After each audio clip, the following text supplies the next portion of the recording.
Welcome to CSIS Online. The way we bring you events is changing, but we'll still present live analysis and award-winning digital media from our Dracopolis Ideas Lab. All on your time, live or on demand. This is CSIS Online.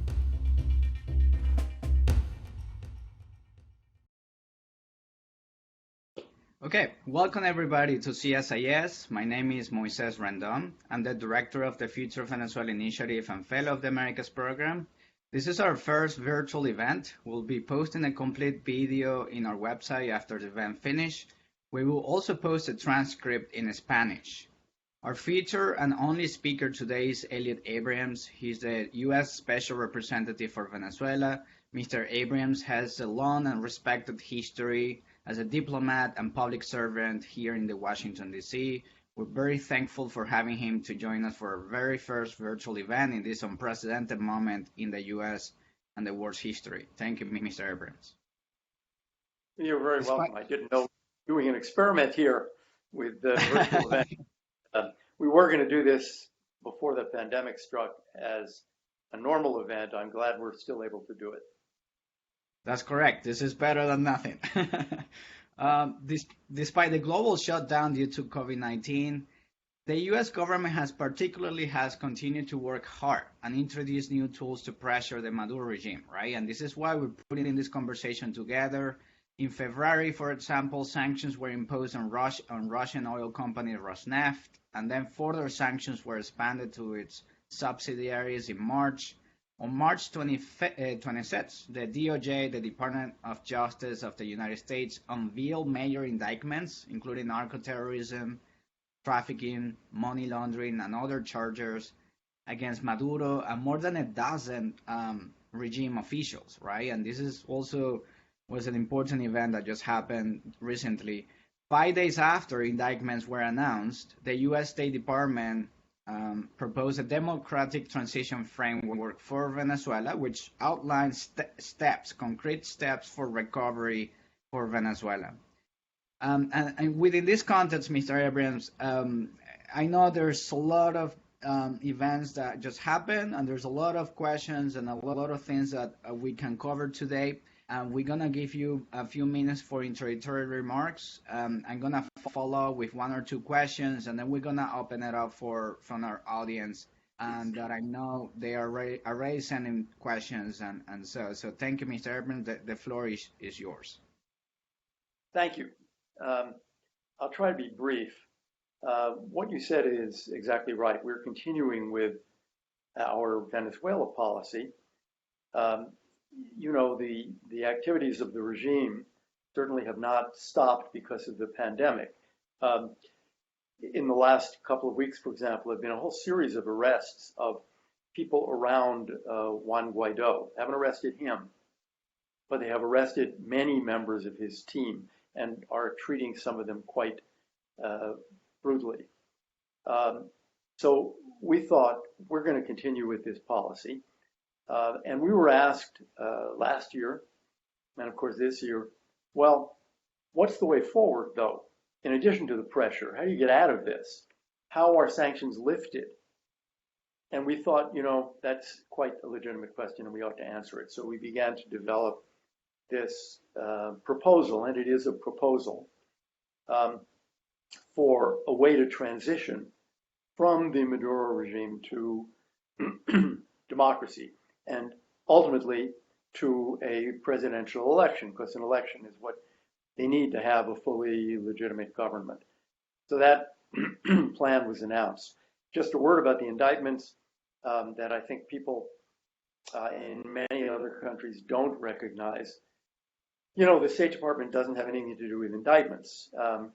At a certain point, March, I guess, the Attorney General came over and said to us, grand juries have returned indictments on the following people, and that will be announced in a few weeks. And these are activities that have been taking place over a period of years, primarily drug trafficking, though in a few cases, money laundering and violations of the Foreign Corrupt Practices Act, in other words, bribery.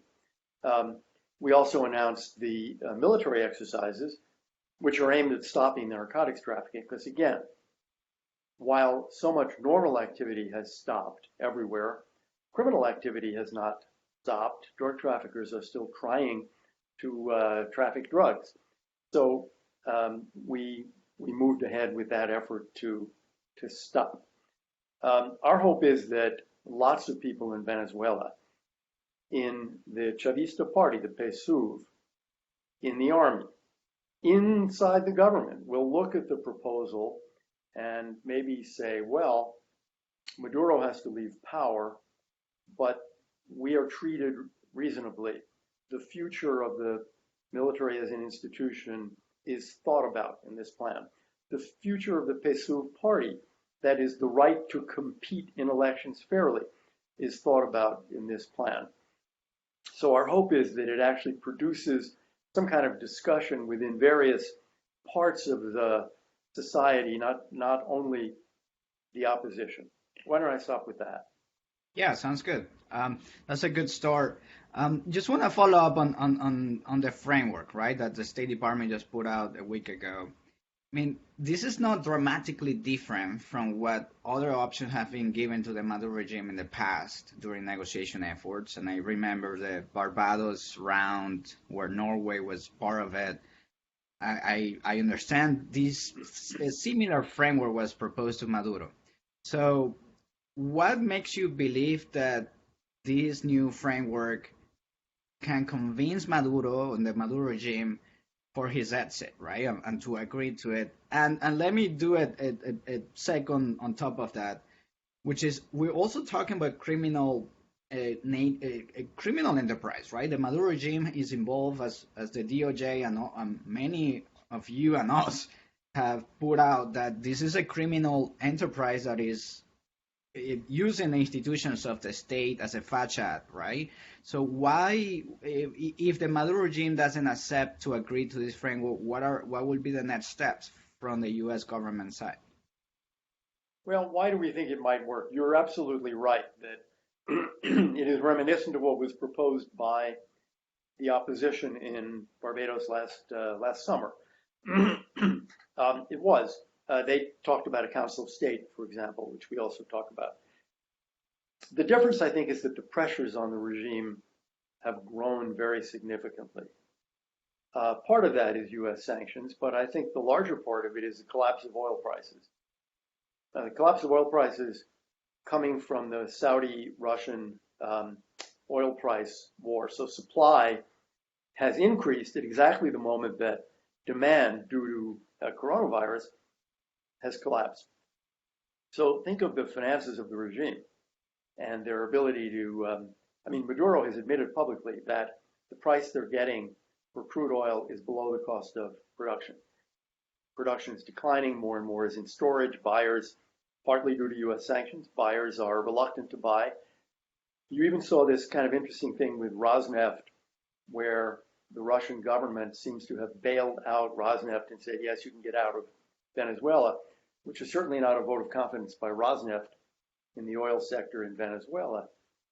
So the thought is maybe people in the regime recognize what they didn't recognize last summer, which is that the situation is increasingly difficult, not going to get better, and they need to look for a way out. They need to look for negotiated, agreed way forward.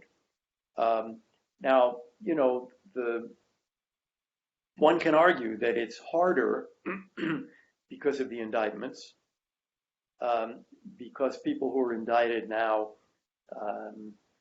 they have no place else to go. They have one place to go, which is Venezuela, because the Venezuelan constitution does not permit extradition. So if they stayed in Venezuela, I guess they'd be beyond the ability of the United States to get them if they went to Cuba, with which obviously we also have no extradition treaty. But it is our hope that those indictments, again, which were they're not a matter of foreign policy. They came from U.S. attorneys and grand juries in New York City and in Miami. Maybe they make the regime even more toxic, and maybe they persuade more people in Venezuela and out. Look, this regime has to go. They've got to start moving toward a free election and electing a president legitimately.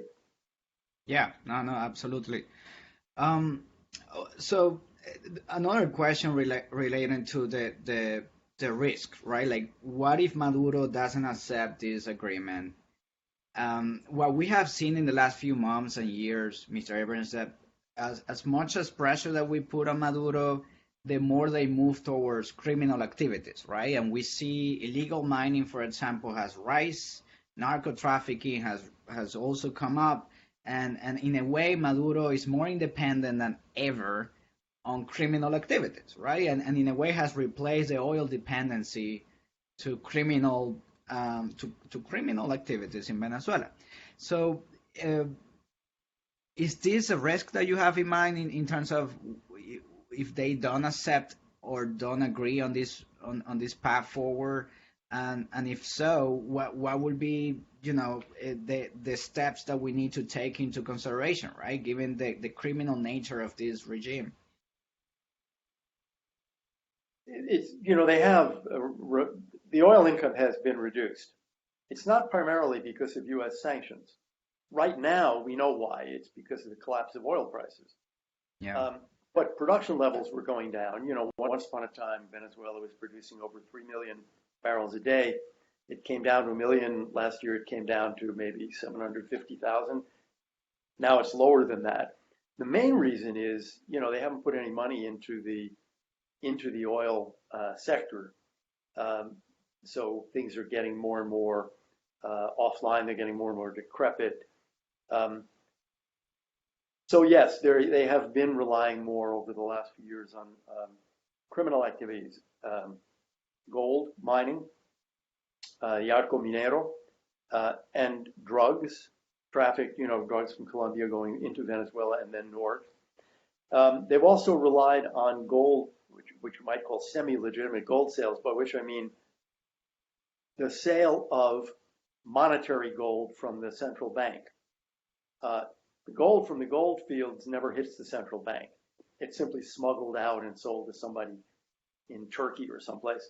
The gold from the central bank, those are, that's gold bars. Last year, they sold something like 800 million or $1 billion worth. By the way, it disappeared. Nobody knows where it went. But so that's money for the regime. In our view, they're going to do what they can to get money anywhere they can. They have been for years. In the earlier years, they had enough money from oil revenues, and they just stole a lot of it.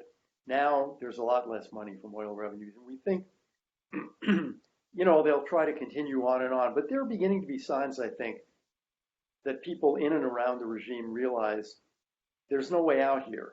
There's just a path down, and they've got to figure out some way forward. Now, we proposed one path forward.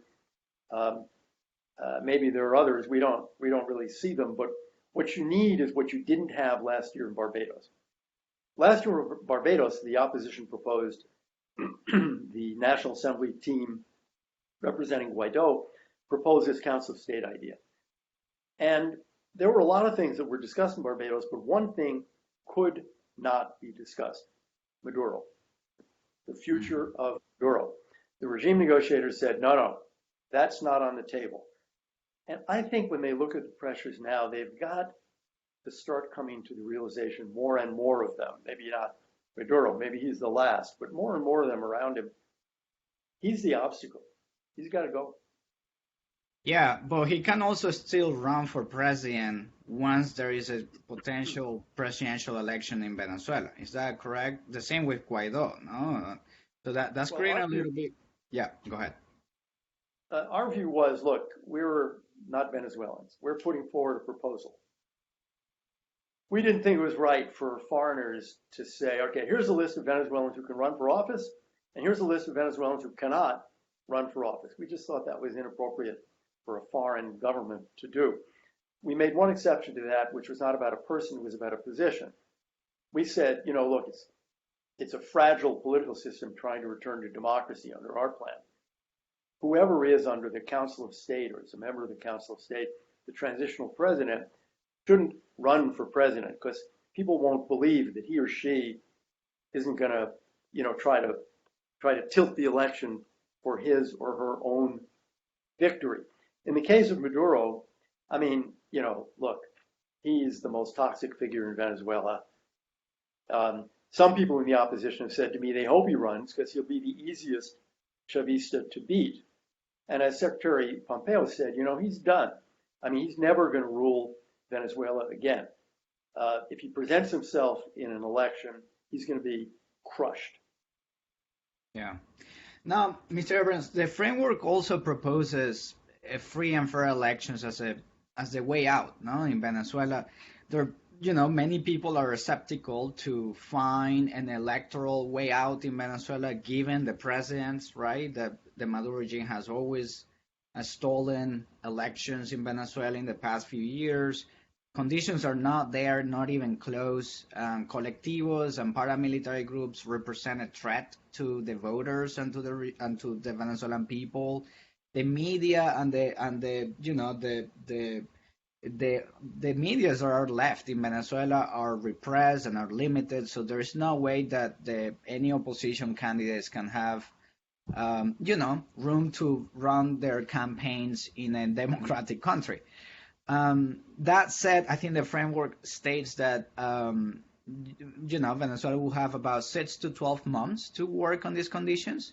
But what specifically can the international community do to ensure that there is free and fair elections in an environment that, as you said, is so toxic, there's so many criminal activities, and there's so much to do, right? Yes. Yeah, sure. And we did say in the framework that our sanctions would finally be lifted, be revoked, when there's a consensus of international observers that the elections were, in fact, fair and free. You couldn't have an election tomorrow. And in our view, you couldn't have a free election under Nicolas Maduro. We saw this in 2018 in the unfair election that led Venezuela really into the present political crisis because the international observers could not certify that that was a fair election. Now, could you take I think we said 9 to 12 months, but take a year. Could you get there in a year? We think the answer to that is yes, because if you remove censorship, you'd get the development of a free press very, very quickly. You'd get people all over the internet. You'd get TV and radio stations springing up again, or ones that exist starting to operate without government control. You would need that time to figure out technically how to do the elections and to figure out a system that would allow the millions of Venezuelans who are now abroad to vote, to vote in Quito or Guayaquil, or to vote in Bogota. So you would need time. But this is one thing the international community is actually quite good at, helping not only observe elections, but helping operate elections. You have organizations like the Carter Center and IFES, and in this country, NDI and IRI, and you've got the EU has done this many, many times. At this point, over the last couple of decades, hundreds of times. So I would say all of these organizations know how to help prepare for an election and monitor an election, and not just on election day. Monitoring is now a multi-month process so that you make sure that access is open and the press is free. And, could you do this, thinking of the pandemic, could you do this now in the summer? Clearly not. But could you do it in 9 months or 12 months? I think with the kind of help that will be available, I think the answer is yes. Okay. Before moving on to the question from the audience, I already have about 5 questions with me here. I want to ask about the pandemic, the COVID-19, and the humanitarian crisis in Venezuela. Like, I understand there is not a long-term solution. There's not a long-term solution to the humanitarian crisis without Venezuela recovering its democracy, its liberty, and its freedoms, right? That I completely agree. But nonetheless, the people are suffering. There are food and medicine shortages, and the fact that COVID-19 is spreading in a speed that we don't even know. The Maduro regime, not official numbers are only above 150 cases of coronavirus, but I assume there are many more. So what can we do to limit the suffering while we work on the political and democratic side, right? Like, I don't think Right. they can be in parallel. So what can we do to ensure and help the Venezuelan people from a humanitarian point of view? Yeah, you're absolutely right. I don't think the notion of 150 cases in Venezuela is at all credible, and given the terrible condition of the medical system, one really has to be fearful of the spread of the disease.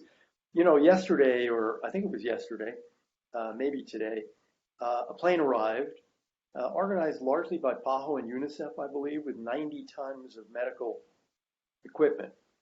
How did they get that past the U.S. sanctions? Well, the answer, of course, is sanctions never cover food, medicine, medical equipment. So anybody who wants to do that can do it. So can the regime. We know that last year the regime was buying food in the United States. They can buy, if they want to buy antibiotics, they want whatever is available. They can buy. And we've been saying for years, since the heavier sanctions were imposed, if there is overcompliance, we said to the regime, if there's overcompliance. Let's say you're trying to buy, I don't know, last year pacemakers, and the bank or the company says, no, there are sanctions, we don't want to deal with it. Just tell us, tell Treasury, and Treasury will contact the company or the bank and say, do it, you're covered, it's fine. In this, whatever it is now, 14 months, not one case. That is, the regime has not come to us a single time. We're in the middle of investigating a recent effort to break sanctions by buying several dozen police cars, SUVs, to serve as police cars in the United States now, this year. So it's very interesting. The regime figures out ways to buy police cars, but it doesn't want to use that kind of money, millions of dollars, to buy food and medicine. Now, the U.S. Congress has appropriated lots of money. We're now up to about over $650 million for Venezuelans who are outside their country and Venezuelans inside the country. And what we do is that AID is in charge of this. They give the money to, UNICEF, PAHO, the ICRC. They've just appropriated $300 million more. That's globally, but a share of that will be used by AID, again, to give to the same agencies because they're on the ground in Venezuela. I think that's the best way to help. And they know, these UN agencies and UNICEF and all, they know that U.S. sanctions have nothing to do with this. Yeah. Anything they can buy, they can get in. Yeah. Okay. I think it's time to go for some questions, Mr. Abrams. I'm trying to compile the questions into the themes that we have here. I think that the most important, the ones that were receiving the most questions is about this concept of mafia state, right? And proposing a deal to a mafia state can generate a lot of confusion. So I assume that there's a lot of questions that are coming on this side. We have one from Diego Arria. He's a former Venezuelan ambassador to the UN, former presidential candidate.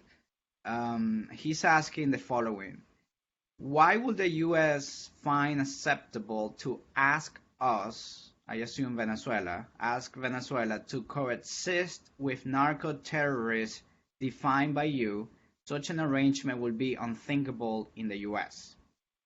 I have another question on the same line from Pedro Burelli, former member of the executive board of PDVSA, among other things. He's saying, could you explain the logic of guarantees for the current senior command of the military, and in particularly for the indicted Minister of Defense, Vladimir Padrino Lopez,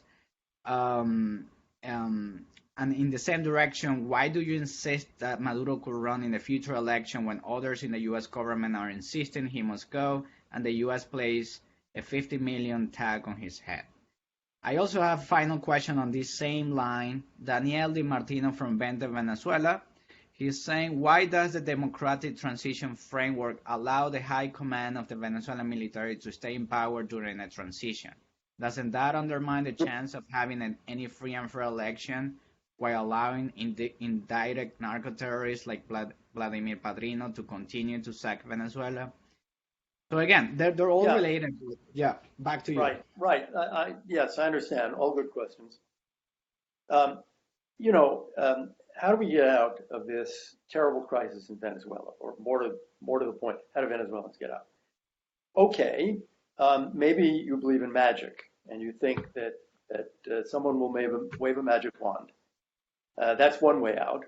Maybe you think the United States is going to invade tomorrow and the Marines will land and everything will be just fine. That's another way out. But suppose you don't believe that those are going to happen today or tomorrow. Mm-hmm. Every dictatorship in Latin America, with the rarest of exceptions, ends with a negotiation. Think back, to all those military dictators of Chile, Argentina, Peru, Ecuador, Uruguay, Brazil. Everyone ends with a negotiation. The exceptions, well, Panama. Okay. So if you want to propose an American invasion, that's fine. Go ahead and propose it. But if that's not going to happen, then how does this come to an end? And our view is it comes to an end the way it came to an end in most of Latin America. For that matter, the way South Africa's dictatorship came to an end, through a negotiation. Now, you don't exactly get to choose who you negotiate with. You end up negotiating with the people who are there. Let's be realistic. We could say, okay, here's how it ends. The opposition, the majority in the National Assembly, takes over tomorrow morning, and everybody connected to the Chavista Party and the army goes to jail. Is this a realistic proposal? It is not. We tried to make a proposal that we thought was realistic given the situation in Venezuela. Now look, Venezuela has huge security problems. If you assume that there is a political settlement that works, a terrific political settlement, there will still be a huge security problem. Drug traffickers, ELN, FARC, criminal gangs, colectivos. Venezuela is going to need security forces. It's going to need an army. It has long borders. We could have said, as part of the proposal, every general is fired. Every general. Every general goes to jail. Do you think this would make the success of a negotiation more likely or less likely? So we tried to be realistic. And remember, we're assuming something like a 9 to 12 month transition. And then under the US proposal, there's an elected democratic government. And it, now with an elected president, will have legitimacy to make all those personnel decisions about the army and about the police and everything else. But meanwhile, you need an agreement.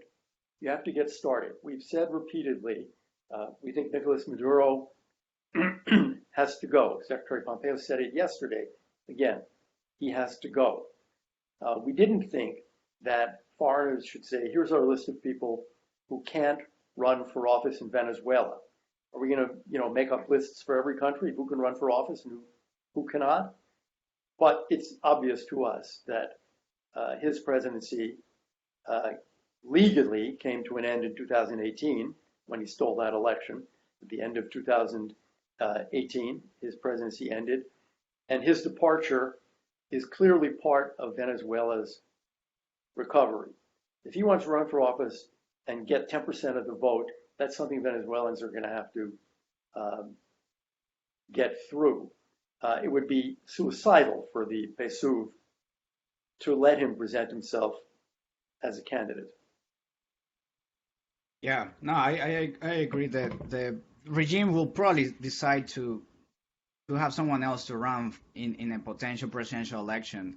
But yeah, just a quick follow-up. I Yeah, go should, ahead. let me just follow that up by saying, people should go back to look at South Africa. Think of the crime of apartheid. Think of what happened to non-whites in South Africa. Nelson Mandela was elected, and what did he do? How many of those people did he send to jail? The answer was almost none. He established a Truth and Reconciliation Commission. That is what has happened in most of Latin America as well.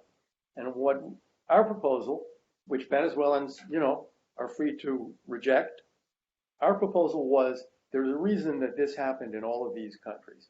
There's a reason that all of these countries separately decided this is the way forward. Yeah, no. Just a quick follow-up before I move on to the next questions. I know you served back when the U.S. invaded Panama, no? And I know Ambassador Brownfield, as you probably know him, he has been arguing publicly and privately. He's a senior advisor at CSIS, that invading a country in the 21st century is completely different from the past, especially from the 20th century. He argues that the U.S. government specifically has tools that can be used, maybe from a military nature, but they're far from invading a country. So, do you have any lessons or any thoughts when you hear that type of proposals and arguments? Because that, as you know, that's the argument that Venezuelans are discussing all the time. And I agree with you. Right now, it doesn't seem realistic, but we want to set expectations very clearly, no? Look, first, I do know Ambassador Brownfield.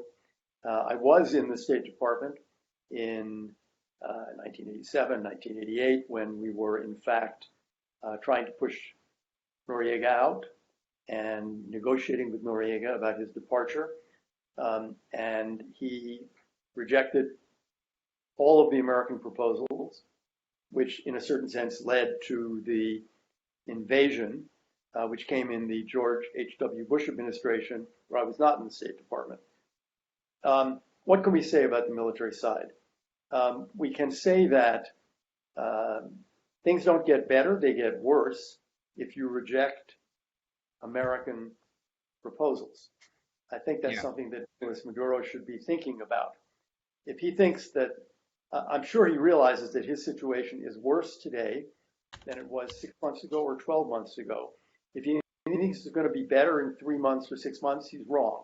It's not going to get better, it's only going to get worse. There are obviously lots of military options.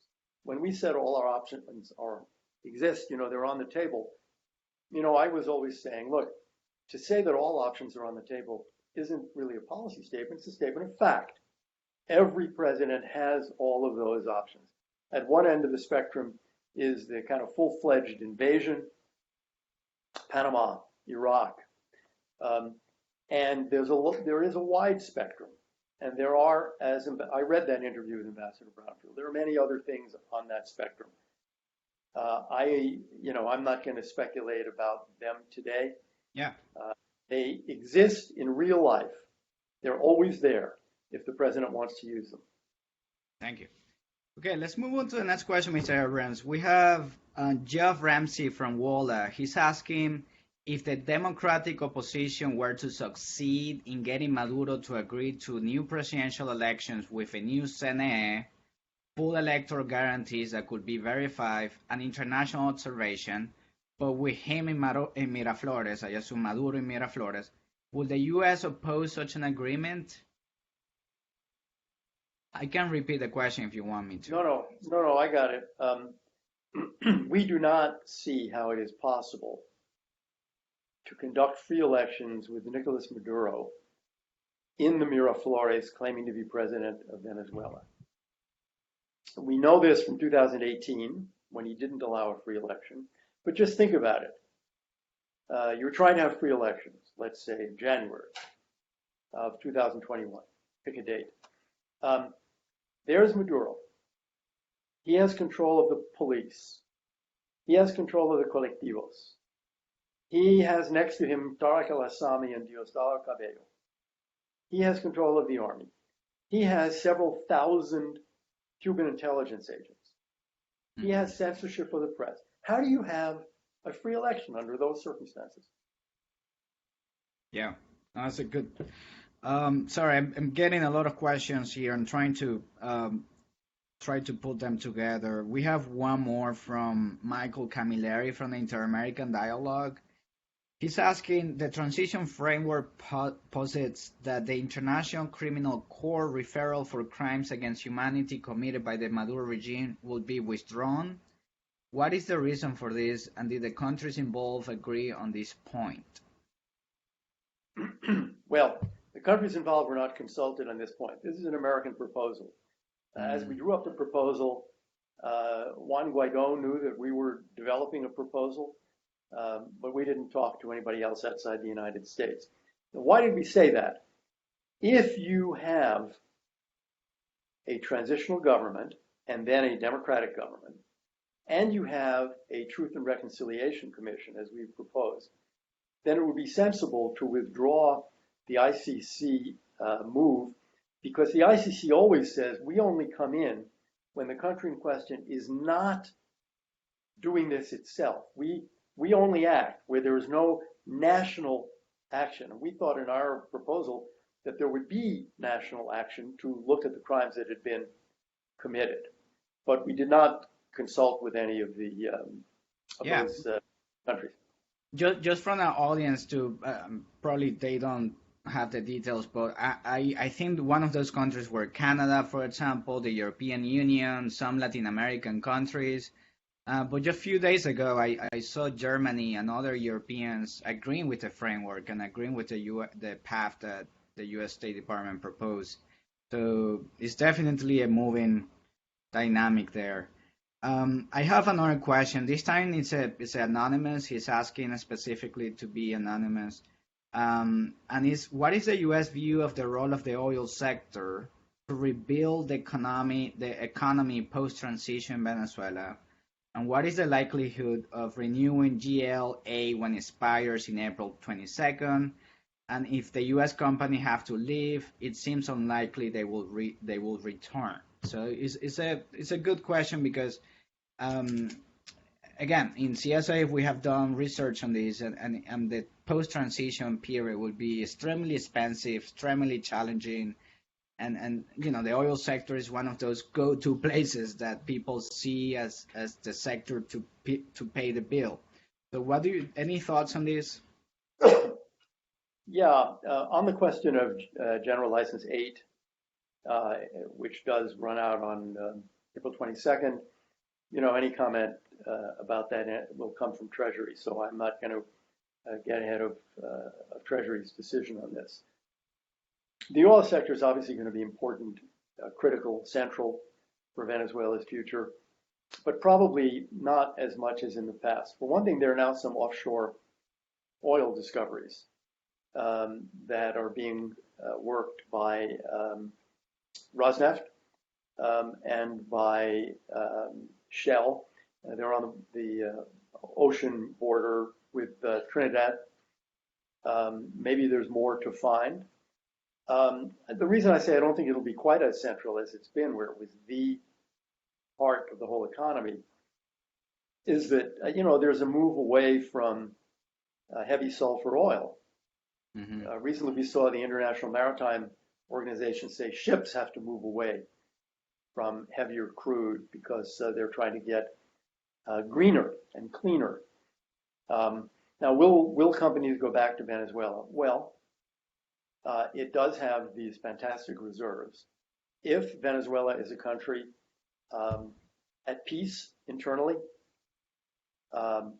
that welcomes international oil companies, I think many of them will go back. I think it's true that some of the ones that leave won't, but that doesn't matter as much as whether there are companies that want to invest money and continue to produce oil. Venezuelan oil will be more expensive because it is heavier. The bulk of it is is heavier. But the natural, they're selling a lot to India and China now because we do not in the United States buy Venezuelan oil, and that is, that's because of the political situation in Venezuela. The natural market is not 8,000 miles away. The natural market is the Gulf Coast because the transportation costs are so low. So I'm sure that companies will go back. I'm sure that we will restore that trade between Venezuela and the U.S. Gulf Coast. Yeah. Okay. Thank you. I'm getting a lot of questions about scenarios, like what happens if the Maduro regime doesn't accept this agreement, right? And what happens, for example, I have one from Laura from Universidad de Buenos Aires. If all options are on the table, can you share some potential scenarios if the Council of Five, I assume this is a Council of the State that was proposed in the framework, is rejected by the Venezuelan regime? I have 2 or 3 questions more along those lines. I think I'm going to rephrase it in the following. If, again, going back to one of the issues that we already discussed, if Maduro, which through his foreign minister already did, he rejects this framework and he says he's not willing to cooperate, what are the scenarios in your mind then? And what are other potential scenarios, right? He may be open to have another dialogue round and negotiate some of the conditions proposed in the framework, right? Or he may have another. So I think the question that we want to ask you is, what are the potential scenarios in your mind after proposing for the first time this framework just last week? Again, it's a proposal. I can see lots of ways to change the proposal. So maybe the Council of State shouldn't have 5 members, you should have 7 or 9. We said 5. We thought, because we're Americans, we believe in separation of powers, no member of the TSJ, the Supreme Court, and no general should be on the Council of State. Maybe Venezuelans negotiate something where, no, the head of the Supreme Court and the head of the Army and the head of the National Assembly should be in the Council of State. I mean, there are a million variations here that you could think Venezuelans might say, well, we want to change this because we think it works better for us in our negotiation. That's fine. I mean, the point here is not that if you change a word in the American proposal, catastrophe happens. The point is that this is a path forward back to democracy and the lifting of U.S. sanctions. People said, is there such a path? Yes, here's a path. And we spent a lot of time working on it, and we think actually it is a good path and one that takes into account a lot of interests in Venezuela. Yeah, I mean, suppose that the regime starts secret negotiations with Guaido and the National Assembly, and they say, well, we're not ready to do the whole framework. Let's start with some confidence building measures. We'll do X, we'll do Y, we'll do Z. Mm-hmm. Plausible. I can tell you that there are people in and around the regime who are reaching out, asking the U.S. government, reaching out directly in some cases, indirectly in more cases. Do I understand this correctly? What about that? What about that? What does this mean? We knew, we would have bet $1 million that Maduro would instantly reject the plan. But the framework was really addressed less at Maduro than everyone else. He's the hole in the donut. It was addressed to, as I said before, Chavismo, the army, the regime, the government, to people to say, this country needs to get out of this horrible crisis. Maduro is the key obstacle. And then look at how, we would say, fairly, others are treated during this transition. After the transition, you have a democratically elected government. The transition is over, and the elected government takes whatever path it wants to take. But What happens if Maduro rejects the proposal? Well, you will see more pressure from the United States and I think others on this regime. It is possible to put more pressure on the regime while also providing more assistance to the Venezuelan people. And that is what we want to do. It's also what Juan Guaido wants to do. It's what the EU wants to do. And that is that if the regime tragically decides that they're going to crack down, they're going to repress more, they're probably making the transition equally likely, but more dangerous and more disruptive. Mr. Abrams, I want to thank you again. Unfortunately, we run out of time, but I think it was a fascinating conversation. It will help a lot of from our audience to understand better the steps that the U.S. has made. We will be following closely anything that comes in the next few days. But I want to thank you again for being part of our first virtual event, and I hope to have you in person whenever CSIS and Washington, D.C. is ready to open its door for future in-person events. So thank you again. I look forward to it, and thank you for hosting this. Thank you, Mr. Abrams. Thank you all for watching online. Again, the video will be posted. And thank you. Thank you for your participation. Bye-bye.